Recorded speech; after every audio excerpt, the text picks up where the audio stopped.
ጽጌዬ ዛሬ ደግሞ ለአብርሽና ለሩትዬ እንግዲህ እየዘፈነች ትገኛለች ማለት ነው። እንግዲህ ያው ሰርግ የዛሬ ዓመት አካባቢ ነበረ ዱባይ ሄደው ድል ባለ ሰርግ ዳሯቸው ማለት ነው። እንግዲህ ጓደኞቻቸው ያው ብዙ ባይገኙም ጽጌና ዳኒ ነበሩ፣ ሜሪዬ ነበረች፣ እሳቅ ምናምን ነበሩ እና ዛሬ እንደዚህ ተለያይቶ ይሄ ነገር መፈጠሩ ጽጌ ደስ አላላትም። እንግዲህ ብዙ ጊዜ ለማስታረቅ ሞከራ አድርጋለች። በዛውም ደግሞ የጸጉር እንትን እያስተዋወቀች ነው እንጂ እንግዲህ ጽጌ ያለ ዊግ አትንቀሳቀስም። ታውቃላችሁ፣ ቆንጆ ጸጉር አላት፣ ግን ያለ ዊግ መንቀሳቀስ የለም። እንግዲህ እንደምታውቁት ማለት ነው። ሰላም ሰላም ቤተሰብ እንዴት ናችሁ? ደህና ናችሁ ወይ? እኔ ያለው እግዚአብሔር ይመስገን።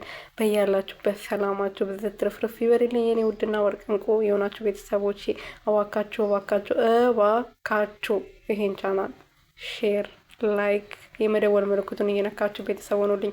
በተለይ ደግሞ ላይክ አድርጉኝ ዩቱብ ሼር እንዲያደርግልኝ ማለት ነው። ግን አላሳዝናችሁም? እንደዚህ ስለፋ ግን አይታይልኝ ምር ማለት ነው። እና ላይክ አድርጉኝ የኔ ወርቆች። እና ምን ልላችሁ ፈልጌ ነው የመጣሁት መሰራችሁ፣ ሩትዬና አብርሽዬ ያው ተለያይተናል ብለዋል። ለስራ ቢሆንም ግን ያው ደባሪ ነገር ነው እያሳዩን ያለ ነው። ጽጌዬም እንደዛው ደግሞ ያው ብዙ ጊዜ ለማስታረቅ መሀላቸው ላይ ገብታ ነበረ። አንታረቅም ብሎ ሲደርቁ ነው እንግዲህ በመጨረሻም ከነሱ ህይወት የወጣችው። ከዳንዬ ጋርም እየሰራች አይደለም፣ ያው ስራዬ ጋ ነበረ ስትሰራ የነበረው ትናንትና ከትናንትና ወዲያ ደግሞ በራሷ አለም ነው እንግዲህ ያው ጽጌም ስራውን የምትሰራው በራሷ አለም ማንንም አሰማምና በነገራችን ላይ የራሳቸውን ህይወት ውስጥ ህይወታቸውን ሚዲያ ላይ አይወጡም። ይሄ ነገራቸው ደስ ይለኛል፣ ይመቸኛል። ጽጌና ዳኒ ማለት ነው በጣም ምርጥ ልጆች ማለት ነው።